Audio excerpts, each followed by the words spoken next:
Notre dessin du rez-de-chaussée est maintenant suffisamment avancé pour que nous puissions le copier au premier étage et pour que nous puissions modifier les murs et les baies de fenêtres.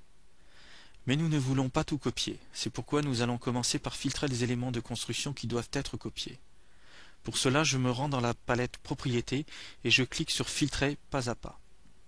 Je choisis l'option Filtrer selon le type d'élément en haut à gauche et je coche l'option Cotation.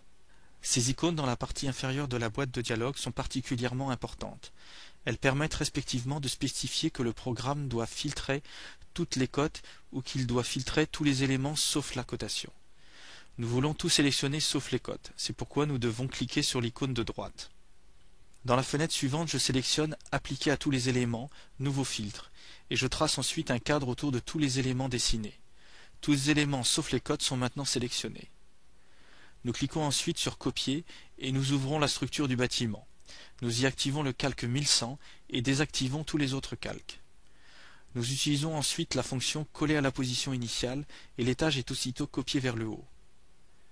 Nous pouvons afficher le résultat obtenu en mode animation.